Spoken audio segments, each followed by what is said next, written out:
Yo yo yo, apa kabar kalian para pencekik burung? Di episode sebelumnya, kita melihat bagaimana tertekannya menjadi sang kakak. Itu baru menjadi seorang kakak, apalagi menjadi anak yang diharapkan orang tua. Anjay. Sebelum gue mulai, nggak berhenti-henti, gue selalu ingatkan, jangan lupa like dan share konten ini ke grup WA keluarga kalian. Daripada banyak bacot, ngomong doang gak ada aksi, langsung aja gue ceritain. Cerita bermula memperlihatkan 3 bulan setelah mereka pergi dari Boston. Terlihat sudah ada salju. Terlihat seseorang yang membawa kelinci hasil buruannya. Kalau dari rupanya, dia kayak orang asli Amerika. Iya, suku Indian. Saat dia membuka jaketnya, dia sudah ditodong pistol dengan Joel. Joel menyuruh menaruh pistolnya. Namun istri Pak Gendut ini malah duduk santai aja. Malahan, dia udah buatin sup untuk Joel, yang malah menodong suaminya. Dalam percakapan mereka, Joel menanyakan ke Bapak Gendut itu keberadaan adiknya. Namun Bapak Gendut itu nggak tahu.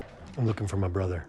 Oh, I ain't seen him. Dan akhirnya Joel menanyakan di mana dia sekarang. Karena Joel ini jendol, dia sedikit tersesat. Padahal dia punya peta. Kalah lu Joel sama si Dora. Setelah tahu keberadaannya di dalam peta, Joel bertanya, jalan terbaik untuk ke arah barat lewat mana? Namun Pak Gendut malah menjawab, ya lewat timur lah. Pilih jalan pemutar dan jangan lewati sungai. Go east. You never go past the river here. Karena di sana banyak ditemukan mayat, baik yang sudah terinfeksi ataupun gak terinfeksi. Lalu, Joel dan Ellie melanjutkan perjalanannya. Tak lupa, Ellie malah mengambil 1 ekor kelinci hasil buruan Pak Gendut itu. Namun tiba-tiba, mendadak Joel merasakan sakit di jantungnya. Ellie yang panik pun menghampiri Joel. Namun, dia merasa akan baik-baik saja. Kemudian, mereka melanjutkan perjalanannya. Sepanjang jalan yang dipenuhi oleh salju dan sungai yang mengalir, karena dirasa hari mulai gelap, mereka memutuskan untuk beristirahat di dalam gua yang berada dekat aliran sungai. Terlihat Joel sedang memperbaiki sepatunya yang koyak, dan Ellie yang sedang memandangi aurora. Melihat Joel yang asik minum amer, Ellie mencoba memintanya dan meminumnya hanya untuk menghangatkan badan. Jangan ditiru ya, soalnya di Indonesia ini iklimnya tropis. Ellie bertanya kepada Joel apa yang akan dia lakukan setelah berhasil terbuat vaksin. Joel menjawab, dia mau ternak lele bersama Windah Basudara. Maksud saya, ternak domba. Dan dia akan menjadi petani. Lalu Ellie menjawab, dia akan tinggal di zona karantina, membaca banyak buku di perpustakaan tentang astronomi, karena dia mengidolakan para astronot. Joel akan berjaga malam, sementara dia menyuruh Ellie untuk tetap tidur. Namun, Joel si jendol malah ketiduran. Dan saat dia bangun, senjatanya udah nggak ada. Ternyata yang berjaga malah Ellie. Piye koiki Joel. Kemudian mereka pun melanjutkan perjalanannya. Saat udah berhenti hujan salju nih, terdengar suara tembakan. Sepertinya Joel memancing musuh untuk keluar, namun dirasa aman karena nggak ada yang keluar. Dia mencoba menyeberangi jembatannya. Mereka berjalan jauh menelusuri sungai, dan terlihat Ellie mencoba siwit-siwit nih, latihan buat godain om-om perbuncit. Dan sampailah mereka di bendungan. Dan bendungan ini bisa menghasilkan listrik, namun Joel nggak ngerti caranya. Dan juga terlihat sungai yang sangat biru dan bening, nggak penuh sampah plastik Korea yang dibuang oleh sampah masyarakat. Ellie takut kalau ini adalah sungai kematian yang disebut oleh Pak Gendut tadi. Dengan segera Joel mengecek peta, namun tiba-tiba mereka sudah dikepung oleh pasukan kuda lumping dan tak ada jalan untuk lari sama sekali. Mereka mencoba memeriksa Joel dan Ellie dengan seekor asu, apakah mereka terinfeksi atau tidak. Pertama, sang asu memeriksa si Joel, lalu aman. Kemudian si asu memeriksa Ellie. Asu pun mulai menggeram, dan Joel pun tidak bisa berbuat apa-apa karena dia pun ditodong senjata. Namun tiba-tiba sang asu malah menjadi jinak bersama Ellie, dan mereka menjadi akrab. Namun tak berselang lama, sang pemimpin kuda lumping ini bertanya tujuan mereka apa di sini. Joel pun menjawab, dia mencari adiknya. Lalu seorang wanita pun bertanya, siapa namamu? Lalu Joel si jendol menjawabnya. Scene pun berubah saat kuda lumping berlari dan mulai memasuki tempat yang benar-benar steril dari infeksi. Gerbang yang besar pun dibuka. Di dalamnya banyak orang yang hidup sejahtera, dari mulai anak-anak dan orang dewasa. Mereka hidup dengan berdampingan. Lalu mata Joel tertuju kepada sosok seseorang yang lagi nguli dan memanggil namanya dengan lirih. Tommy! Itu Tommy. Dan mereka pun berpelukan layaknya Teletubbies. Sumpah ya, scene ini menyentuh hati sekali. Joel dan Ellie diajak ke rumah makan Uni. Dengan lahapnya, Joel dan Ellie menyantap rendang dan bahkan tunjang dengan lahap. Tiba-tiba, Ellie mengoceh gak jelas karena diliatin sama bocil sana. Ya mau gimana lagi, Ellie gak pernah belajar tata krama. Dan dia berbicara apa yang tidak dibicarakan. Dari mulai pasangan yang tua takut karena kelompok mereka, bahkan meminta pistol dia dikembalikan. I want my gun back.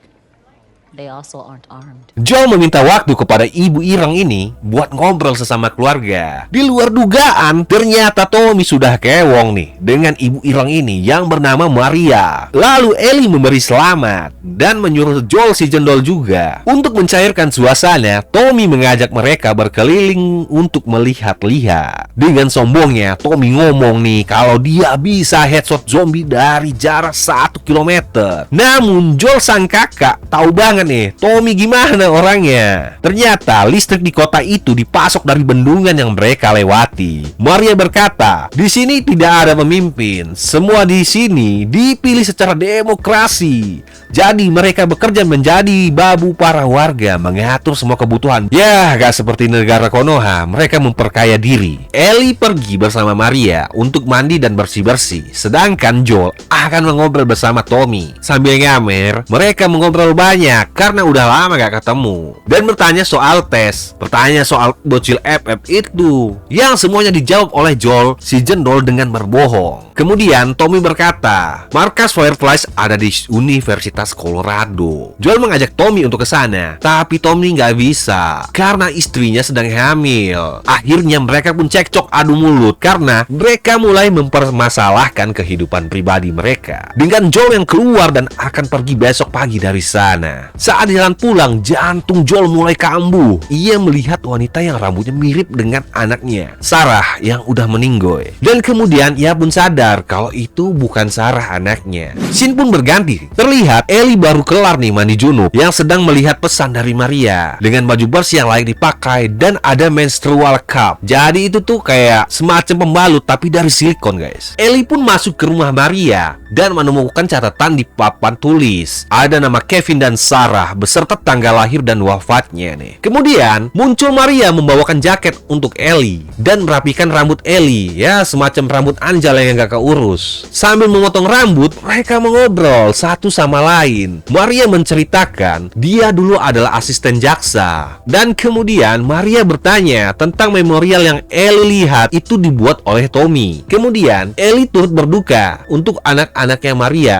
Yang dijawab oleh Maria, anak gua cuman Kevin dan Sarah adalah anaknya Joel. Karena shock, Ellie terdiam. Dia gak tahu kalau Joel pernah punya anak dan Joel juga gak pernah cerita. Itu semua menjelaskan kenapa Joel sangat peduli ke Ellie. Mereka pun berdebat dengan Ellie yang membela Joel, sedangkan Maria menjelekkan Joel karena membawa pengaruh buruk untuk adiknya. Karena Maria adalah mantan asisten jaksa, dia tahu kalau ada yang disembunyikan Ellie tentang dirinya. Kemudian Maria memberi petuah ke bocil FF yang intinya hati-hati dengan siapa kau percayai. Lalu Maria mengajak Ellie untuk nonton bioskop. Sesampainya di sana, mereka menikmati film kecuali Ellie. Lalu dia melihat Tommy tiba-tiba pergi dari bioskop. Scene pun berganti. Terlihat Joel yang lagi benerin sepatunya dan datanglah Tommy yang membawakan sepatu baru serta meminta maaf atas cekcok yang terjadi tadi siang. Kemudian inti dalam percakapan mereka adalah Joel yang sudah tidak setangguh saat muda. Dia mulai sakit-sakitan dan tidak seresponsif dulu. Jadi dia meminta Tommy untuk mengantarkan Ellie yang kebal terhadap gigitan zombie agar Fireflies bisa membuat vaksin. Dan saat mereka sedang mengobrol,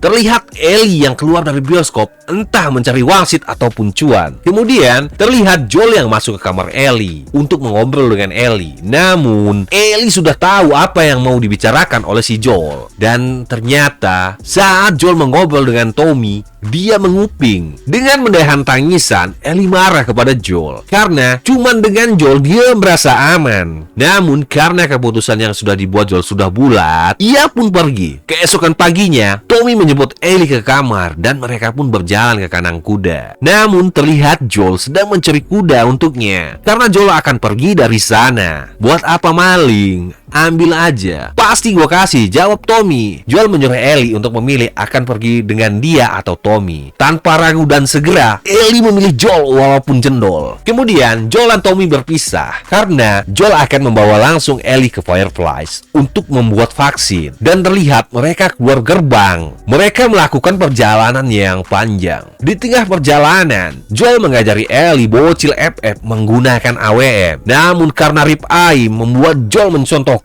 dengan sekali tembak, dia berhasil mengenai target yang bertuliskan AC Lole. Singkat cerita, sampailah mereka di kampus Colorado yang berlambang domba, tapi bukan banteng. Dan terlihat kumpulan Ultisun yang banyak nih. Mereka memeriksa ke dalam dan tidak menemukan satupun orang di sana. Namun tiba-tiba dari lantai atas terdengar suara. Dengan segera dan hati-hati, mereka memeriksanya. Dan mereka hanya menemukan topeng monyet yang langsung kabur. Saat mereka sedang mengobrol dari luar gedung, terlihat 4 orang yang sedang berjalan. Joel dan Ellie berjalan memutar lewat belakang dan ingin kabur dengan kudanya. Saat Joel mempersiapkan kuda untuk kabur, tiba-tiba ada yang mendekat. Beruntung diberitahu Ellie. Joel sempat menghindari pukulan baseball yang membuat stick itu patah karena memukul pohon. Dengan cepat, Joel menghabisi orang itu dengan pitikan mautnya. Namun setelah Joel menghabisinya, mata Ellie tertuju ke arah perut Joel yang ternyata sudah tertancap potongan stick baseball. Kemudian, Joel langsung mengeluarkan potongan stick yang menusuk perutnya tadi. Dengan terpongkeng, Joel dan Ellie buru-buru naik ke kuda karena kawan orang asing itu mengejar mereka. Beruntung, Ellie menembakkan pistolnya sehingga membuat mereka tidak jadi mengejar. Di tengah perjalanan di atas rel, Joel pun kenok dan terjatuh dari kuda. Lalu ia pingsan. Ellie pun berusaha membangunkan Joel dan film pun selesai. Gimana guys? Episode 6 ini walaupun gak terlihat zombie sama sekali dalam episode ini, tapi Joel berhasil bertemu adiknya Tommy. Di episode ini banyak menceritakan tentang perang batin antar pemain kayak sinetron. Dan mereka semuanya pada overthinking seperti kalian. Terima kasih untuk para pencekik burung yang sudah like dan subrek konten Armor Movie. Sayonara dan arigatex.